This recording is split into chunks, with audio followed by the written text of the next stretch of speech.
and the man who led it. The future king was born during the reign of his great-grandmother, Queen Victoria, and was christened Albert in honor of the late prince consort. At the time of his birth, Albert was a distant fourth in line to the throne, which was probably just as well. He fell ill often, he was easily frightened, and somewhat prone to tears.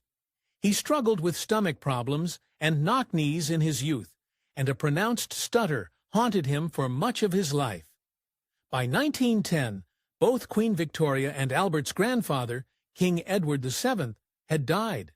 This moved Albert to second in line to the throne. However, with a healthy older brother, Albert was still not expected to take on the crown. Instead, he focused on his studies at the Royal Naval College. When Albert began to train on ships and worked his way to the rank of midshipman, he never took to the sea. He suffered from seasickness. He did briefly see combat during World War I. First, he was medically evacuated to Aberdeen only 3 weeks after the outbreak of conflict, due to a bout of appendicitis. Although he returned to his ship by 1916 and also removed him from conflict again, this time he never returned. The sea never suited Albert. However, the creation of the Royal Air Force gave him another opportunity to distinguish himself. He became the first member of the royal family to qualify as a pilot, and he took command of a squadron shortly after. Albert flew to France, where he served on the RAF's Independent Air Force for the final weeks of the conflict. Although no one expected him to become king, he was still a member of the royal family and still had royal obligations. In 1920, a few months shy of his 25th birthday, his father bestowed 3 new titles on him. As such, Albert began representing his father, particularly at industrial work areas like coal mines. He became known as the Industrial Prince. Unfortunately, he remained very obviously uncomfortable in public. His stutter persisted, as did his embarrassment over it, which likely didn't help when it came to another, more romantic royal duty. The king and queen gave Albert a fair amount of freedom in choosing his future wife. However, there were limitations, even to the spare. In 1918, Albert met Sheila Chisholm and married Australian socialite through his brother. Edward was carrying on with Chisholm's best friend, Freda Dudley Ward. Albert was quite fond of Sheila Chisholm. His parents were not. The pair continued to see each other for 2 years before the king intervened. He offered his son the Dukedom of York in exchange for the end of his relationship with Chisholm, which Albert accepted.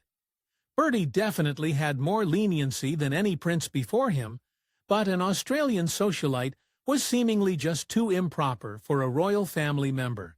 That same year, Albert bumped into Lady Elizabeth Bowes-Lyon for the first time since childhood. He was smitten, but Elizabeth was less certain.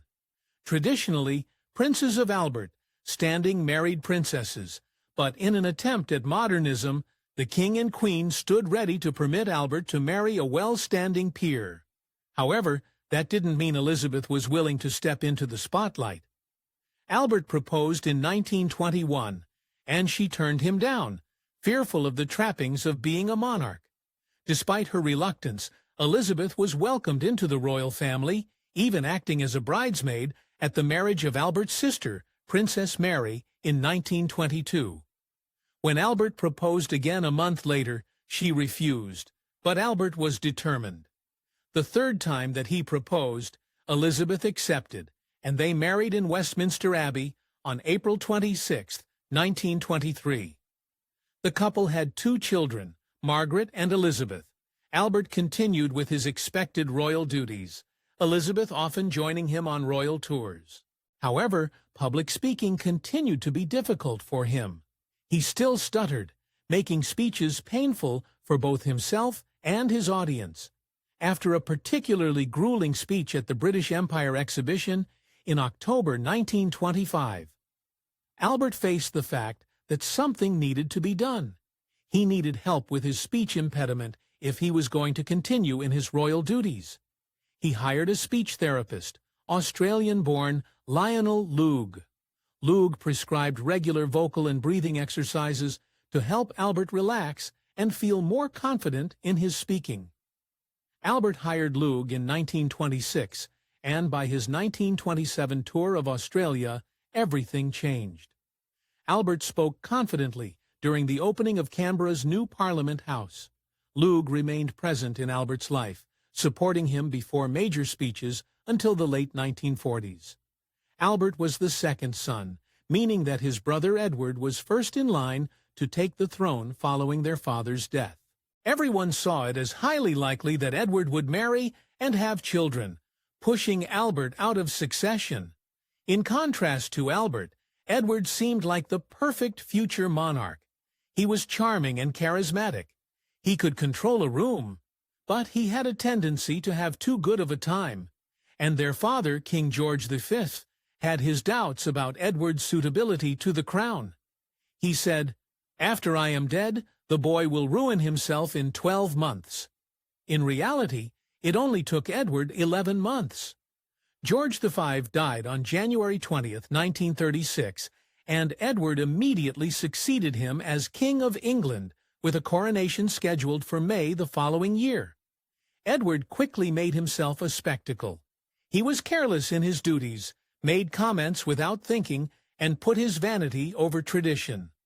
By December 11th, he'd abdicated, throwing the British monarchy into chaos and scandal, all in the name of a woman. Wallis Simpson was married to Ernest Simpson, her second husband, when she and Edward met. By the time Edward took the throne, she was now twice divorced. The public and private opinion of all involved was that the British people would not tolerate a woman of such questionable morals to be their queen. Essentially being told to choose the crown or the woman he loved, Edward chose Simpson and changed the course of his brother's life forever. This move was unprecedented. To this day, Edward VIII is still the only British monarch to abdicate the throne. Having no children, this left the throne to his younger brother, Albert. Albert had never expected nor wanted the throne. Despite having gone by Bertie for the entirety of his life, Albert's full name was Albert Frederick Arthur George. When it came time to choose his royal name, he chose to become King George VI. This was a smart political move. The name was selected to highlight his connection to his father and restore the image of the monarchy as one continuous infallible line, rather than the scandal that Edward had plunged it into.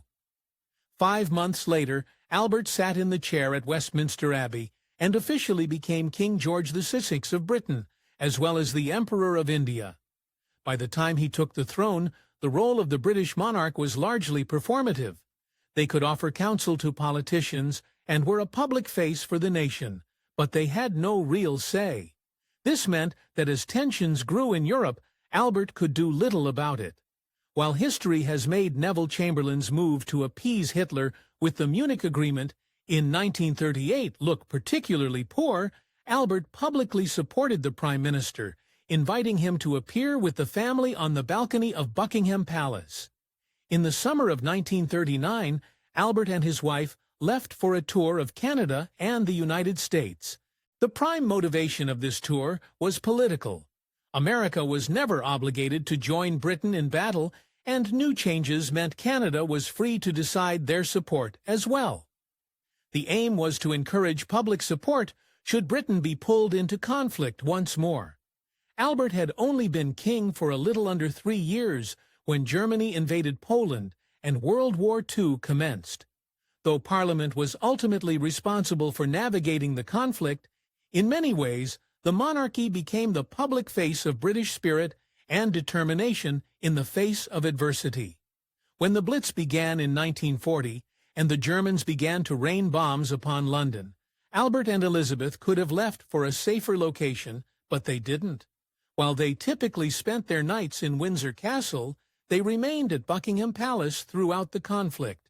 On September 13th, nearly a week after the start of the Blitz, 2 German explosives landed in the palace's courtyard, nearly injuring the royal couple who were in residence. The conflict gave Albert and his family an element of relatability that hadn't existed prior. They faced the hazards of the Blitz.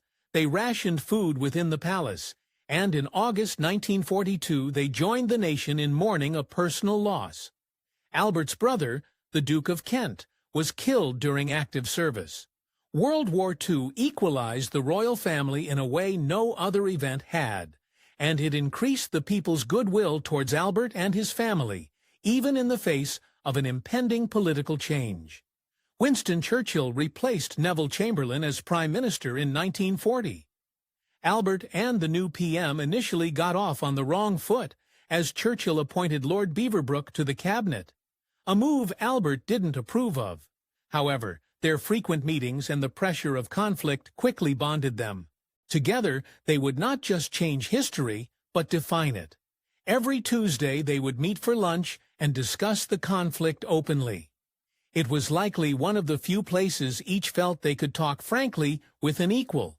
During this, they developed what is typically considered the closest relationship in modern history between a monarch and the Prime Minister, one that persisted even after World War II. While Albert may not have held the power to make decisions in the same way Churchill did, the people of Britain still valued his role during the conflict. In 1945, as the nation celebrated V-Day, crowds chanted, "We want the King," a request Albert gave them, inviting Churchill to appear on the balcony as well. At home, the people loved Albert. Out in the world, his image was somewhat different. England had spent much of the 19th century building their empire. They proceeded to spend much of the 20th century dismantling it. And Albert's reign saw some of the biggest changes. The first steps had already been taken during his father's reign, with the Statute of Westminster in 1931, which turned Britain's dominions into separate sovereign states. The rest would crumble following World War II. By the end of the 40s, they would become a commonwealth, with many sovereign states connected to the monarchy through formality alone. India had been fighting for independence for some time. They'd also been struggling with internal religious struggles. The separation of India and Pakistan in August 1947 was a first move in handling both these issues. The Empire of Britain was well and truly sunk by the time that Albert's reign ended. Albert had struggled with many health complications early in life. As he aged, these problems only grew worse. March 1949 marked the start of his decline. He postponed a planned tour of Australia and New Zealand due to a blockage in his right leg, and never fully served his royal duties again. Instead, his daughter Elizabeth and her husband Philip, Duke of Edinburgh, went on the tour in his place. Elizabeth and Philip began taking on more of Albert's duties from this point on. In May 1951, Albert opened the Festival of Britain. However, by June 4th, things had taken a dramatic turn. The royal family announced that Albert would need a complete rest starting immediately, disrupting the arrival of Norway's king that afternoon. 3 months later, after the discovery of a tumor, half of Albert's left lung was removed. Although he gave his Christmas broadcast that year, it was recorded in sections and spliced together. He made his last public appearance on January 31, 1952. He went to London Airport to see Elizabeth and Philip off on their Australian tour. Those closest to him had advised him not to go, but he did as he wished. A good thing for Elizabeth, as this was the last time she saw her father alive. King George VI, known as Bertie to his family, passed in the night between February 5th and 6th. As was custom for a passing monarch, his body laid in state at Westminster Hall from February 11th until the 15th. His funeral was held at St. George's Chapel at Windsor Castle. In 1936, when his brother abdicated the throne, George VI wrote in his diary about his reluctance to give up his life in order to take the crown. He wrote that he broke down and sobbed like a child when he told his mother the news of his brother's abdication. However, this reluctance soon turned into a sense of patriotic duty that changed the world. In Albert's own words, he inherited a rocking throne that he tried to make steady again. His brother's actions could have sunk the monarchy at a time when approval was already lowering. Instead, Albert's calm acceptance of leadership, combined with the existential threat of war, ushered the monarchy into a modern world. Thanks for watching History Expo Z. If you love uncovering the best stories in history, hit like and subscribe to keep exploring with us. Don't forget to visit our main page, Factinate, for more incredible facts about everything.